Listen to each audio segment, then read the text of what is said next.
Gone and ride me up for 125. Post my face wanted dead or alive. Take my license, all that jive. But I can't drive 55. And neither can these drivers from Canada's Worst Driver Ever. Hi. I am Lisa from LisaRobbinYoung.com, and you are watching Creative Freedom, your dose of education and inspiration to help creative entrepreneurs like you own your dreams without selling your soul. And today, we're talking about the 3 business lessons from Canada's Worst Driver Ever. Where did this come from? Well, my son is here, my youngest is here for summer break. He's here for another month. Pray for me. And he is really caught up in this reality series from Canada on Netflix called Canada's Worst Driver. Hi, Linda. So good to see you. And one of the things that they did as they got to the end of the show was round up all of the past winners of this show who are like the worst of the worst, right? It's a last man standing kind of competition. So they round up all these bad drivers and they graduate a driver every episode. Because they've learned enough skills that hopefully they're at least safer on the road than they were. And the last man standing at the end gets the title of Canada's Worst Driver. Well, after, 10 seasons or so, 8 seasons or so, they did this Canada's Worst Driver Ever. And they rounded up all of the past winners and put them back into driver rehab and then graduated one every week until one person was left standing. And that person won the title of Canada's Worst Driver Ever. So I'm watching this show with my kid and it dawns on me how some of the simplest instructions are not just getting missed or forgotten, they just can't grasp it. Like, this is the same lesson that they've talked about in 10 or 12 episodes, and these people just can't grasp it. And Linda says, I've seen the Swedish version. It's scary that they're out on the road. Yeah, I don't want to, if you're interested in watching it, I don't want to, spoil it for you. But on the one hand, it's really hilarious that there are people in the world who are really this bad and they have a license and they're behind the wheel.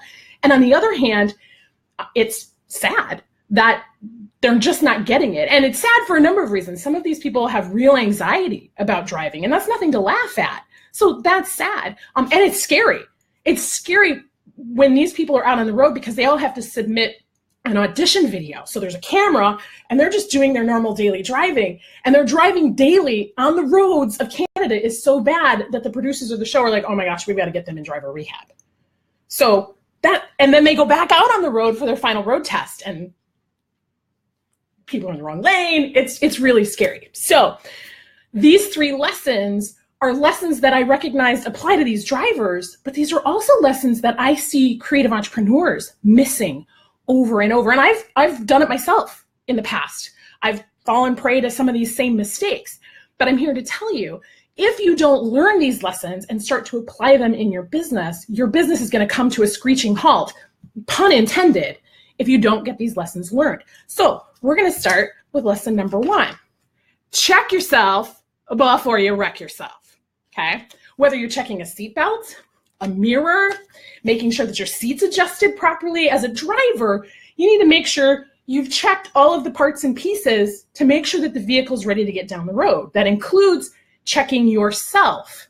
Are you wearing stilettos and trying to drive? There was one person in this show who they told her repeatedly, wear sensible shoes, wear sensible shoes. And finally, they took her shoes off her and said, you can't drive in rehab anymore until you put some regular shoes on. And they went so far as to get her a pair of tennis shoes so that she could drive safely on the course. And they had to reverse a school bus, okay? School buses are not small, they're mighty big vehicles. And they had to reverse it in a figure 8 pattern and bring it back to where they started. You can't do that if you don't have your mirrors set so that you can see the back end of that bus, because you're gonna have to use those mirrors to get around that figure 8. And you have to know where that vehicle is to be able to make those turns. You've got to fix those mirrors. And they weren't. Some of them were just looking straight ahead and just swishing the dry steering wheel around like that's going to get them down the road and not hit anything. And you got to realize in this show, they don't have wide lanes and lots of room to just kind of swing wide.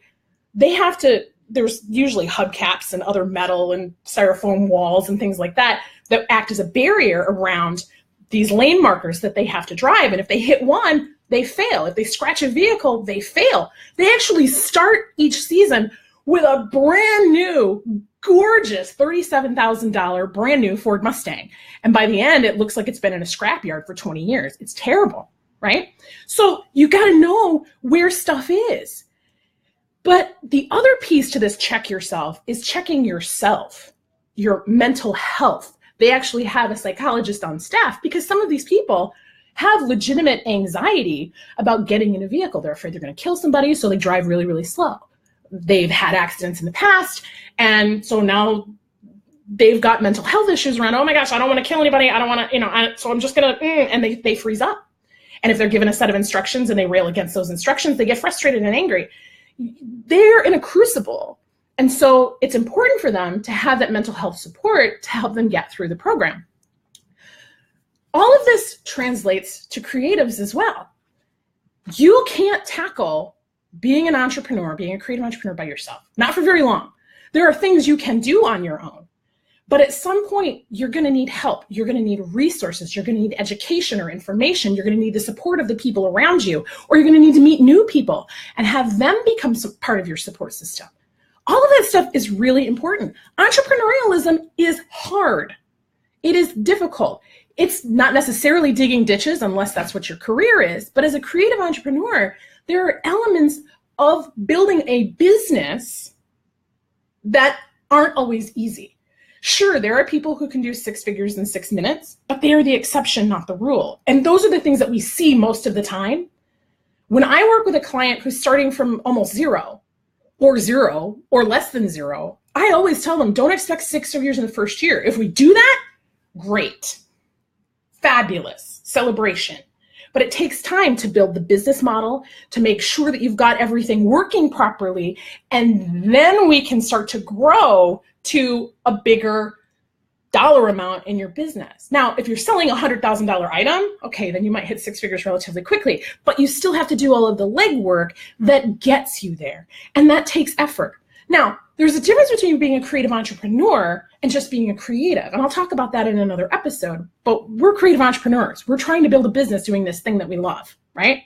So you got to check yourself. You got to make sure you have what you need. That's team, tools, support. Now, team can be anything. I've heard somebody, I think it was Michael Hyatt, said, if your dream doesn't have a team, you're not dreaming big enough. And I think the word team will catch people off guard. Team is relative. You could be a team of 1 with a huge library of books. You could be a team of 2, you and your VA, or you and your spouse or your partner or somebody like that who's helping pick up the slack on things. It could be your emotional support network. You're going to have a team, but if you assume that having a team means hiring people, then you're missing the point. So you got to be careful about things like that. But you are going to need a team, tools, support. And that's going to be different for every creative. I'm not a painter. I got a handful of paintbrushes right here because my 11-year-old is a painter. He likes to paint. I'm like, I don't even know if these are the right brushes, baby, but here you go. Here are the paintbrushes. Go for it, right? But an artist who works in fine art like that is going to need different tools. They're going to know what's going to work best for them. You need those tools that are applicable to the work that you're doing. I'm shooting video. I need good audio, so I have a microphone. I have a redundant camera to make sure that I don't lose the transmission or the broadcast, right? Those are my tools, and I know what I need in order to be effective. So team, tools, and support. But each one of the creative types comes to this differently. If you're linear, it's often the people piece that you're missing. Tapping into your network, growing that base of people, your colleagues, your staff.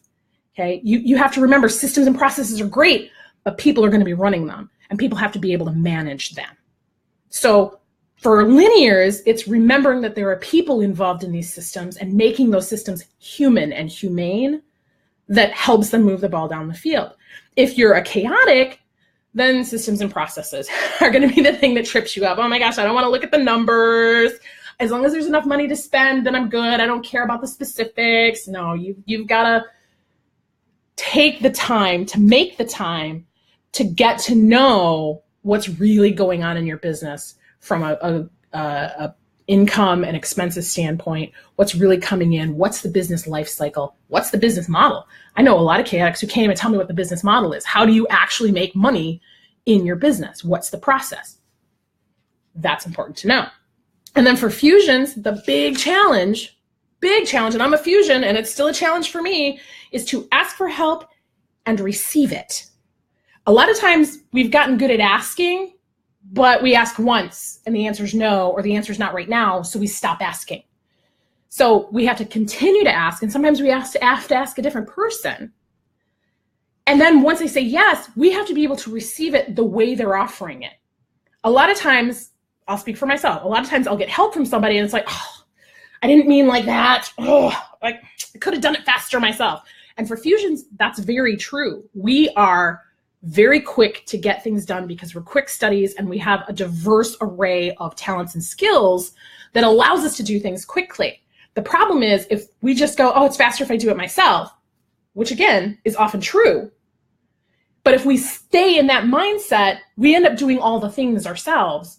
And then we get stuck with all the things and can't pass them off to other people because they become part of our wheelhouse. Remember, you train people how to treat you based on what you've come to accept from them and what they've come to expect from you. So if you just keep taking it from them, they expect she'll just keep taking it, give it to her. You have to set the boundary and go, yes, I can do it. Yes, it would be faster for me to do it.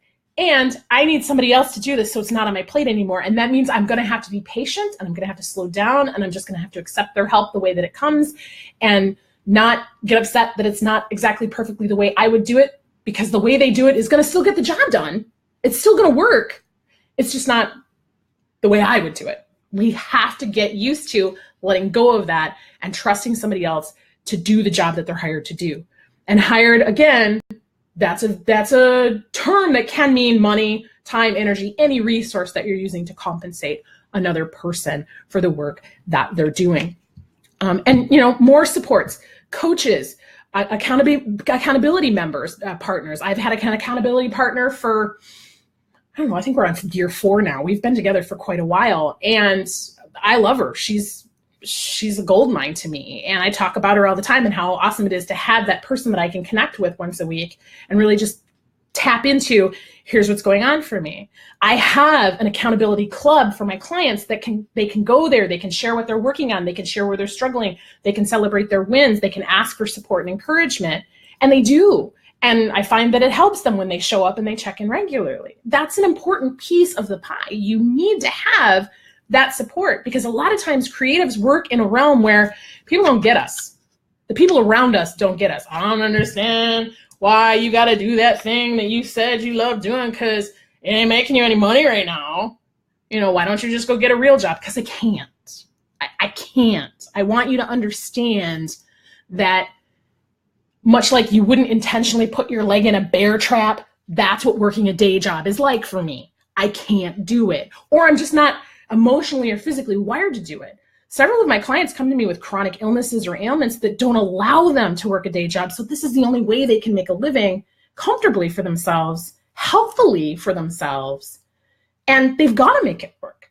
So that's an important consideration too. Check yourself. Make sure you have the things you need and keep working toward growing that support network in whatever way works for who you are and how you want to show up in the world.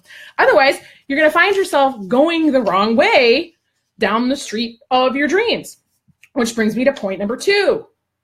Stay in your lane. Please stay in your lane. And there are 2 parts to this. One is to know which lane is right for you, which I kind of intimated to a minute ago. We'll talk about that a little more.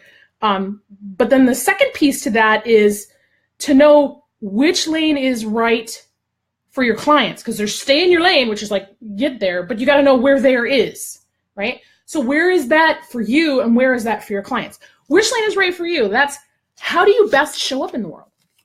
How do you best do the work that you love to do? Are you a morning painter? Like you get up every morning and the sun comes up and you're like, it's time to paint.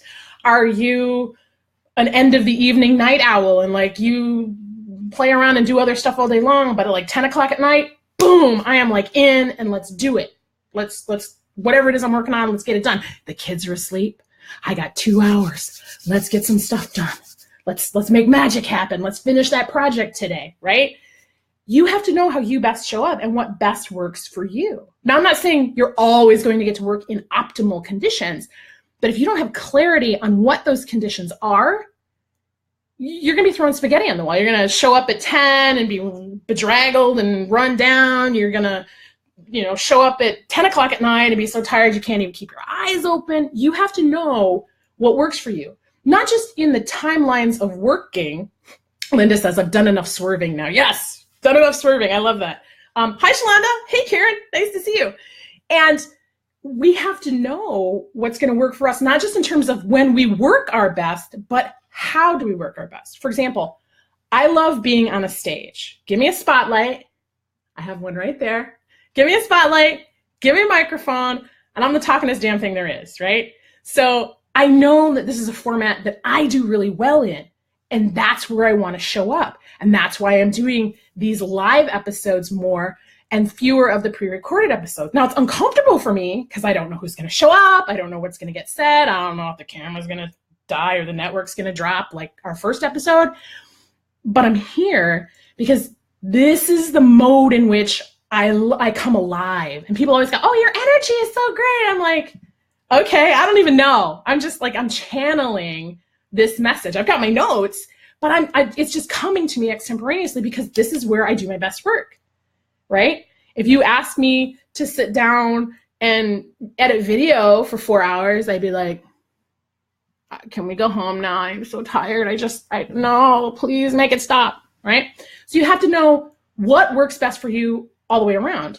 And if you've got people in your home, children, I have children in the other room right now, or a spouse, or you work a day job, you have to take those things into consideration too. It's not a cookie cutter, one size fits all for everybody who's a creative entrepreneur. We all have different demands. And I maintain that the best way for you to find success is to do it in the way that's most authentic to who you are and how you need to show up in the world to feel fulfilled, happy, successful, etc. So which lane is right for you? That's important, okay? But then the other piece is which lane is going to help for you and your raving fans. Because you need to be building a business for your raving fans. Not everybody in the world, everybody with a pulse is not your best client. We're talking about the people who can't get enough of you, who love working with you, who eat up everything you have to offer and want more. Those are your raving fans, and those are the people you need to be listening to and building your business around. Okay, so here's the thing. In this show, Kevin wanted to turn left. He knew what he wanted to do. He knew it was going to be best for him because his instruction was make a left turn on this street. Fabulous. He turned from the right lane. This was not a one-way street. And even if it was, he was turning from the right lane to try and go left. Dun, dun, dun. This is a problem, okay? Kevin knew what he wanted. He knew what was right for him. I know I have to turn left. That's great. But it wasn't right for the rest of the world for him to be in the wrong lane to make that turn. He was cutting people off. He almost got hit by a bus, like a city bus. That's some seriously scary stuff when you're driving down a city street in Ontario and you go to make a left turn in front of a bus. I'm thinking someone's going to get bloody there, right? But we do that as creatives, okay? And he would drift into other lanes. Linda was talking about swerving, okay? We do that. We get into the wrong lane or we drift to another lane and then we drift back and we're not real clear on what we're trying to do. People can't figure out, people couldn't figure out where Kevin was trying to go. They're certainly not gonna be able to figure out what you're trying to do when you don't have clear lane markers and you don't stay in your lane. So in your business, fusions, for example, okay, we get bored.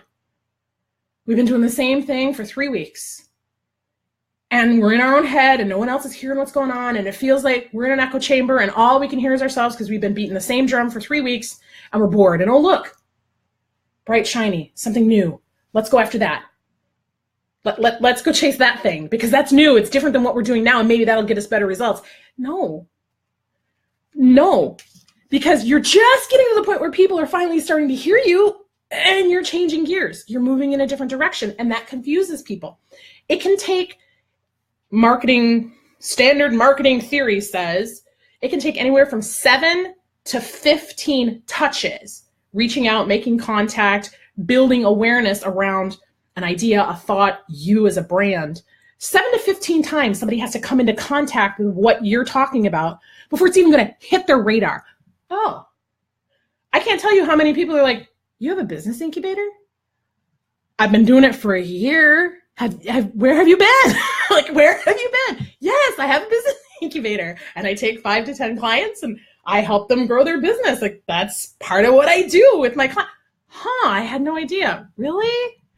It's not like I don't ever talk about it, but it just wasn't on their radar. 7 to 15 touches. And if you haven't marketed something, if you haven't talked about it that much, the people who need to hear it might not have even heard it yet, number one. And number two, you'll stop on the 2nd or 3rd attempt, maybe the 5th. Some people will get to 7 or 8. And they're like, oh God, I feel like I'm so pushy. I've talked about this so much. Oh my God, oh my God, oh my God. Now, let me give you fair warning. I'm not saying talk about it now, 10 minutes later, talk about it again, 10 minutes later, talk about it again, 10 minutes later, talk about it again, and in 70 minutes, you've talked about it 7 times. No, that's not what I mean. I mean, find a consistent rhythm, but make sure you don't give up too soon on what it is that you're trying to do. That 7 to 15 times, we're just starting to get aware of you, let alone develop an affinity for you.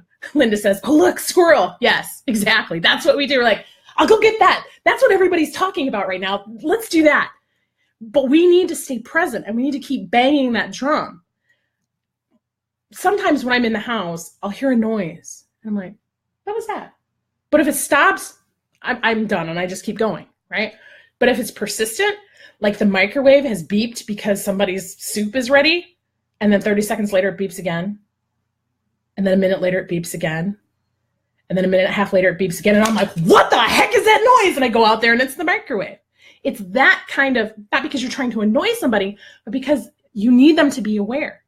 If a fire alarm went off in your house, you wouldn't be like, oh, that's just a smoke alarm, I'm going back to sleep. No, you'd be like, hey, what's going on? What's going on? Because the fire alarm doesn't go, eh.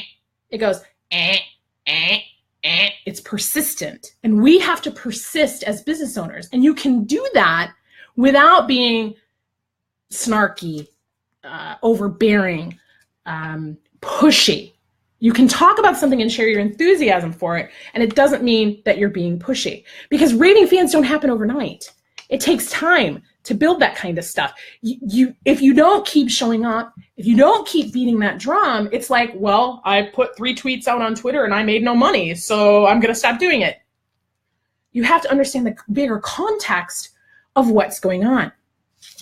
And that brings me to the corollary to staying in your lane. You've got a signal, okay? You've got a signal. So when you're ready to make a lane change, because especially as fusions, we have this wide swath of knowledge and skills, we want to make sure that we're touching all of the different things that we're good at. We want to have that experience, but we have to let people know, hey, I'm making a lane change now. Hey, I'm not going to be doing this anymore. I'm going to be doing this. You've got to remember to signal so people know where you're going and so that they can choose to either follow you or stay out of your way. When you're leading traffic, you've got a caravan of cars behind you and they're all following you to a party somewhere. If you don't change lanes and you get on the freeway, they're not going to know where you are. You've left them behind. Be a good leader in traffic and in your business. Signal and give people a clear picture of where you're headed.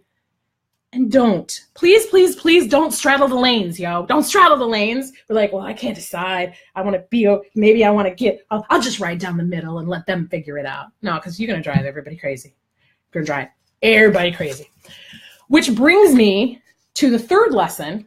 Look where you want to go, not where the car is going.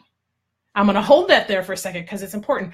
Look where you want to go, not where the car is going. This is huge.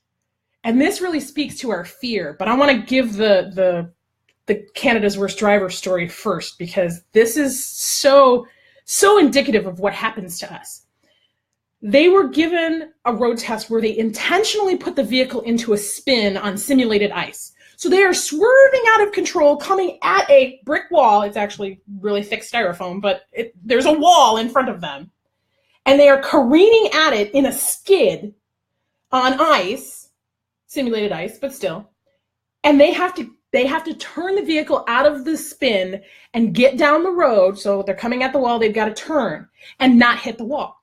In order to do that, they have to adjust the brake and the car in such a way that it starts the skid, but then they have to look where they want the car to go and make the turn. Because if they keep looking at the wall, they're going to hit it every time. Now, they've had driving practice before this test. Everybody demonstrated proficiency at being able to adjust the brake and turn the vehicle where they wanted it to go by looking that way. But in the pressure situation, when the pressure was on and they hit that ice, bam, they hit the wall. Bam, they hit the wall. Bam, they hit the wall. Why? Because their eyes were right here going, there's a wall, there's a wall, there's a wall. And they hit it because they weren't looking where they were going. Now, I think 2 people managed to spin out because they very clearly went, look where I want to go, and the car followed them. Here's the thing. Our natural reaction is to fixate on what's right in front of us. So if you're drinking and we're carrying on and you're watching your phone and you're not paying attention to the road, bam! Several people were at Worst Drivers Ever rehab because they were too busy looking at their phone and not the road, or their meal and not the road. Look where you want the car to go, not where the car is going. Because you've got to be able to turn out of that skid. And business is skid, guys. We do. We hit a lull. We hit a bump in the road. Things go out of control sometimes. That's the nature of business. Things aren't always perfect and hunky-dory. And we have to be able to steer out of that skid. This is a fear reaction. That fixation is the deer in the headlights. It's coming closer. It's coming closer. The wall, the wall, the wall. Boom. Instead of, okay, it's getting closer and I know I need to turn. I know the car's going that way, but if I want it to go this way, I got to look this way. So our fear reaction keeps us stuck looking at what's right in front of us. And especially when financial pressure hits, and this has happened to me many times. It's like, oh my God, I'm not going to have enough money to pay the rent. Oh my God, I'm not going to have money to do this. Oh my God, I'm not going to, and I'm staring at the wall. I am just staring at the wall instead of going, okay, yes, right now, the account balance is not where I want it to be.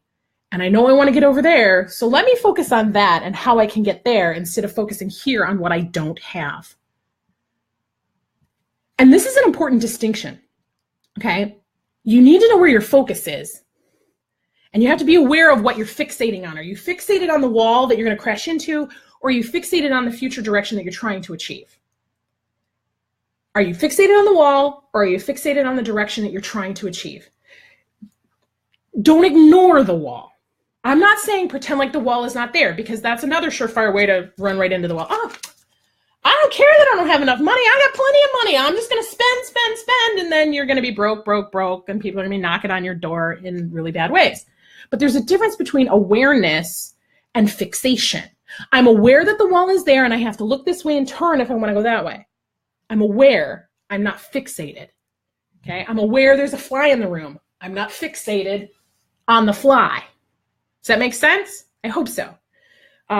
Linda says, it happens here too, but I've gotten a bit better at breaking out of the stare. Yeah, and it takes practice. These guys had to practice. 2 people got enough practice at rehab that they were able to steer out because they could look the other way and go where they wanted the car to go instead of where the car was going. And it takes practice. Not everybody did it, but some people did. And it's up to you as a creative entrepreneur to practice that habit of, okay, I see this thing in front of me. I can choose to be fixated on it, and it's not what I want, or I can be aware of it and focus over here and keep this in my periphery, know that it's there, but I can get past it. I can get past it if I look in the direction that I want to go. Again, this is not about airy-fairy, everything's going to be great and the world's going to be my oyster. No. This is about being realistic about what's got you fear stuck, what's got you blocked, what's got you frozen, deer in the headlights, and how do you shift your focus so that you can move toward what you really want in your life, in your business. Go where you want to go.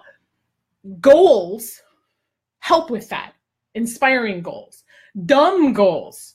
Doable, understandable, meaningful, and believable. Believable is the key. Most of the people driving toward that wall didn't believe they could steer out of it. So they get stuck on the, I can't, oh my gosh, bam, right? But if they believed, and one of them actually did, he sat there and he did this, I think it was called the mantra of the blue lantern. And he went through the whole thing, and I remember the last line of it, all is well, or all will be well, right? And he was grounded, he was centered, and he was like, okay. And so he drove toward the wall, and he put it in the skid, and he steered, and he looked where he wanted to go, and he made it through, and he didn't hit the wall. That is what it takes sometimes, and it takes practice. It really does. So dumb goals is one of the things that I teach in Dream Blazing.